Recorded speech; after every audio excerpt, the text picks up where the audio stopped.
Byron, Buxton, and Carlos Correa made it back from the injured list, albeit in a diminished capacity. The Twins coronated their returns with two blowout losses against the Cincinnati Reds, but by going 3-3 on the week, they mostly held their ground in the standings here with just a couple weeks left to go in the season.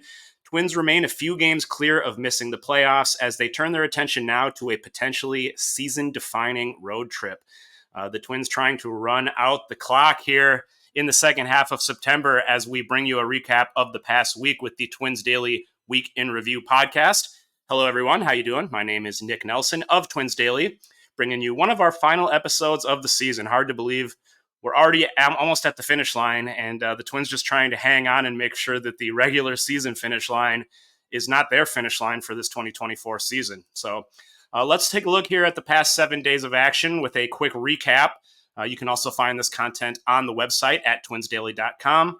We'd love if you come by and share your thoughts here on how the Twins are doing here in September and how confident you're feeling about their ability to be playing in October. But for now, let's here take a look at this last week with your weekly snapshot. For Monday, September 9th through Sunday, September 15th, the Twins went 3-3 over the past week. Their overall record on the season at 79-70.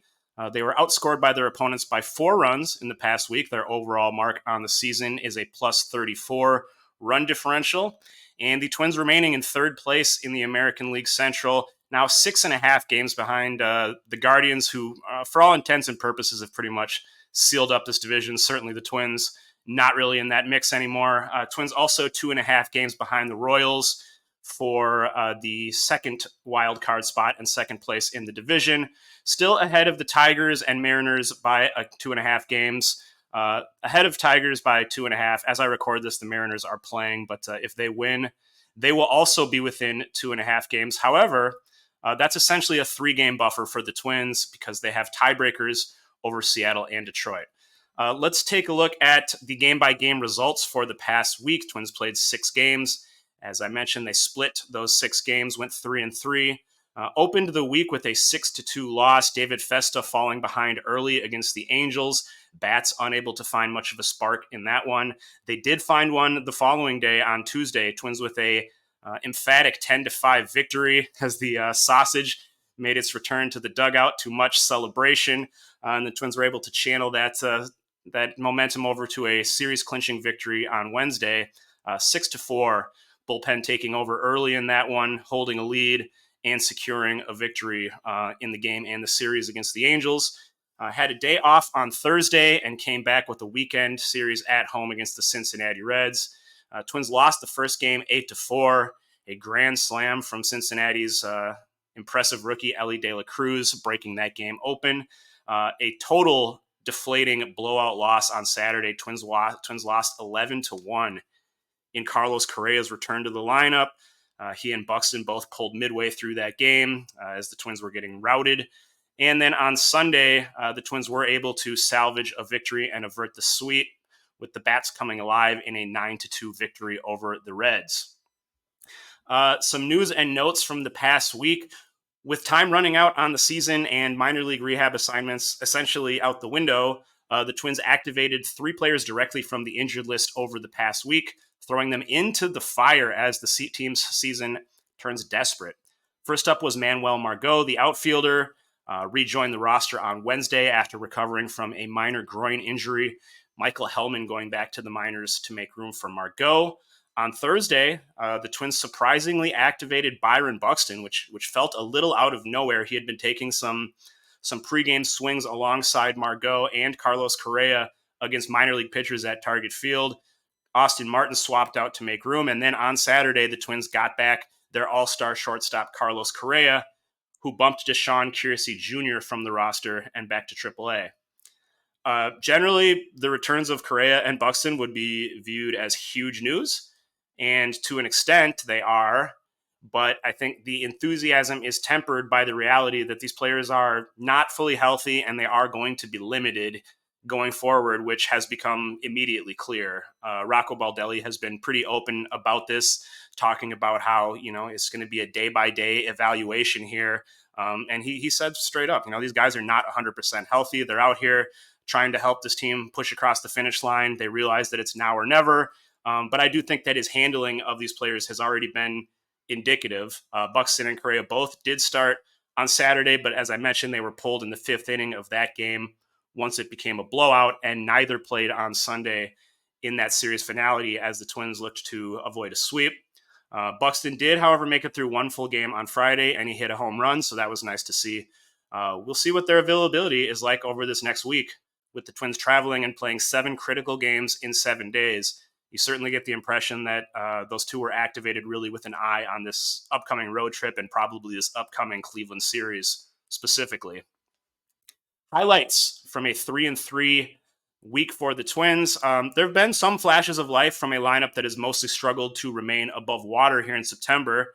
Kyle Farmer is a guy who's doing what he can with a sudden late season burst that has seen him hit 5 home runs in his past 26 games after hitting 0 in the first 68. That includes a pair of homers over the past week for Farmer. He also doubled twice and struck out only 2 times in 16 plate appearances. Mostly a big struggle for Farmer this season, but he has really been excellent here in the final stretch, and that's been very helpful.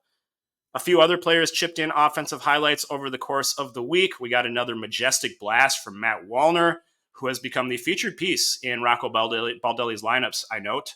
Batted second on Friday and Saturday, and then made his first career start in the leadoff spot on Sunday. Carlos Santana went 8 for 18 with 2 homers and 6 RBIs. Another excellent week for the veteran first baseman. Trevor Larnach was an on-base machine, 5 walks and 5 hits in 18 plate appearances. He scored 7 runs. So you get on base, you score. That's how you keep the offense moving, and Larnach is doing his part. In a generally rough week for the pitchers, Minnesota's 2 best arms shined when they had opportunities. Pablo Lopez struck out 10 and walked just 1 over 6 innings in Tuesday's win. Did allow 4 unearned runs in that game, but lowered his ERA to 3.88 on the season, including 1.93 since the All-Star break. The Twins' ace has delivered 9 quality starts in 10 second-half turns. Griffin Jax pitched only once all week, but it was a pretty special moment for him. On September 11th, which was Wednesday, Jax, his siblings piloted flyover jets in a pregame commemorative ceremony for the date. Also threw out the first pitch during the pregame. And Jax, who of course is an Air Force captain, showcased his rep as one of the best relievers in all of baseball, tossing 2 shutout innings in that game and bridging a late lead to closer Yohan Duran. It was Griffin Jax's first time completing 2 full frames since, I think, June of 2022, and he lowered his ERA to 1.95 with that outing. Although the same cannot be said about many of their teammates, Lopez and Jax definitely look primed and ready for a potential postseason run. I presume that both will likely be called on pretty heavily in the upcoming pivotal week to help get them there. Moving on to some of the lowlights from the past week for the Twins. A continuation of a trend of these sudden and calamitous meltdowns from the pitching staff, which has shown a remarkable penchant for losing games within the span of a single inning. We saw it on Friday when Jorge Alcala relieved Bailey Ober and gave up a grand slam in a 6-run 7th inning. And then we saw it again on Saturday when Simeon Woods-Richardson and Louis Varland combined to cough up 9 runs in the 4th. All this against a Cincinnati Reds team with an OPS plus of 91. That is 9% below average for major league teams, ranks 24th in baseball. These brutal outings from Alcala and Varland are immensely concerning, given how much the Twins are counting on these two specifically to add a dimension of quality depth to their bullpen beyond the top 3 of Jax, Duran, and Sands. Since the All-Star break, Alcala has a 6.75 ERA with 8 home runs allowed in 20 innings. Although to his credit, he did close out the week strong with a couple of shutout frames to seal up Sunday's win. Varland now has an 8.57 ERA and 6.05 FIP with 11 home runs allowed in 42 innings with the Twins this year. These aren't just unreliable options, they are bordering on unusable. Baldelli needs to be seriously weighing how much he trusts these two in key spots versus, say, the journeyman, minor league reliever Scott Blewett, who actually has looked pretty solid in a low stakes role with a sub-2 ERA. While imploding pitchers have done plenty to lose games for the Twins, the offense has done little to help in its own right. Theoretically, getting Buxton and Correa back for the final push, joining a lineup that already features the likes of Royce Lewis, Jose Miranda, and Brooks Lee, should be an ideal scenario that has everyone excited and licking their chops for the playoffs, right? But as discussed, Buxton and Correa are going to be limited if they can stay on the field. And the young core that they are augmenting has been different shades of terrible for quite a while now. Royce Lewis did come through with a big 2-run double. It was just inches short of a grand slam in Wednesday's win. 2-run double in a game they won by 2 runs, and added 2 singles in Sunday's game. But still, Royce just batting .217 in September, and he has homered only once, and barely, into the flower pots in the past month. Miranda went 1 for 12 with a single and no walks. He has not hit a home run since July 5th and is hitting .230 with a .261 on base and .326 slugging in 41 games since coming off the injured list. Miranda's power has once again completely evaporated, and I think that casts doubt on his future as a building block for this lineup. He's had some bursts of production and impressive ability, but he just is not able to sustain it. It's hard to believe this is the same guy who had that 13 straight at-bat hitting streak or whatever it was earlier this year. Brooks Lee enjoyed a nice game on Sunday, driving in 5 with 2 hits, including a 3-run triple that snuck down the first baseline. But in his other 5 games, he was just 2 for 16, grounded into 2 double plays, and his OPS as a big leaguer sits at .604 through 39 major league games. Hopefully Sunday's game proves to be a spark of sorts, but for the most part, Brooks Lee has looked pretty overmatched at the plate. You put all that together, and you've got the recipe for a very low-performing offense that too often gives the team little chance of winning. Aside from a couple isolated outbursts like we saw on Tuesday and Sunday, this group just continually fails to get going and erupt. They've scored 2 runs or fewer in 11 of their past 22 games, and not shockingly, they've gone 1-10 in those games. Minnesota has scored more than 6 runs only twice during that span. The blow-ups just really are not there like we saw them in the middle of the summer when this offense was much more of a finely tuned machine. Over their past 25 games, dating back to August 19th, the Twins are 9-16.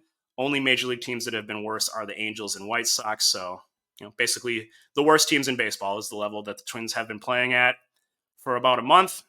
Takes a lot of contributing factors to play that badly, and plenty of culprits have had a hand in this developing collapse. But really the question now is whether all these guys can step up, stem the tide, and change this dreadful course.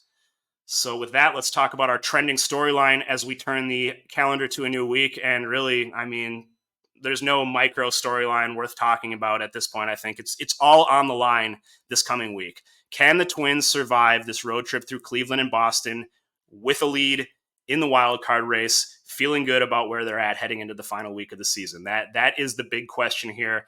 Minnesota has not won a series on the road since they were in Texas a month ago. They've been playing really crummy ball lately for the most part. Not a lot of momentum and energy carrying them into this key road trip.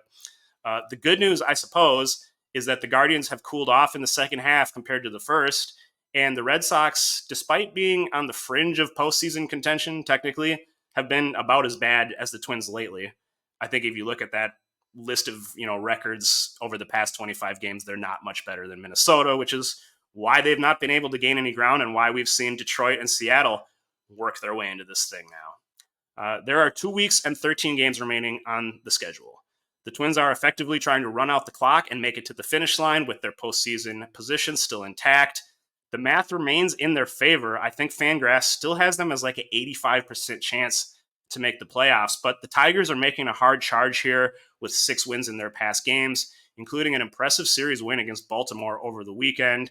Seattle is not far behind, and Boston, behind both those teams, but having a chance to make a last gasp at Fenway next weekend. So very high stakes right now. I did mention that the Twins with a tiebreaker over Seattle and Detroit, so that gives them slightly more breathing room. They are effectively 3 games clear of both those teams. With Lopez and Jax and some semblance of their offensive core in place, the Twins will have a shot if they can reach October, despite how rough things have looked lately. They just need to hang on and get there, and it is going to be a stressful ride from here on out, I think. So, with that, as we always do, let's turn our attention forward and look ahead to the next week, the second to last week of the 2024 season. Pablo Lopez lined up to make 2 starts in both of these key series against Cleveland and Boston, which is great news for the Twins. We talked about how well he's been pitching. Zebby Matthews also scheduled to go twice in this 7-game week. So we'll see if the rookie, who owns a 7.11 ERA through 6 major league starts, can dig deep and come through under some extraordinary pressure.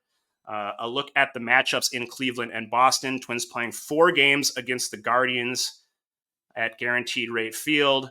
That'll be Pablo Lopez, Zebby Matthews, Bailey Ober, and Simeon Woods-Richardson going for the Twins against Matthew Boyd, Gavin Williams, Tanner Bibby, and Joey Cantillo of the Guardians. So, you're going to see some good pitching matchups in that series, I think. And on Friday at Fenway, it'll be David Festa versus Brian Bello of the Red Sox, Pablo Lopez facing Cutter Crawford on Saturday, and Zebby Matthews against Nick Pivetta on Sunday. This is what it's all about, folks.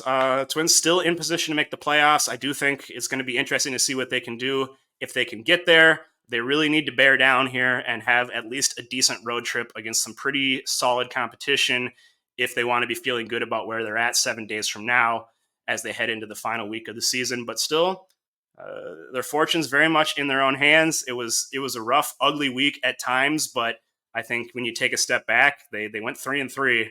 They did what they needed to do at a minimum. They maintained that buffer. Will it be enough to get them to the playoffs? We'll find out. But I'm excited to break down this next week's worth of games next Sunday, so we'll hope you rejoin us for that one. I'm sure there's going to be a lot to talk about. Hopefully some good news, hopefully some good vibes. We appreciate you joining us, as always, here on the Twins Daily Week in Review podcast. Please feel free to give us a review on your podcasting platform of choice if you like the show. And again, we'll see you next Sunday evening for another recap. As always, thanks, folks.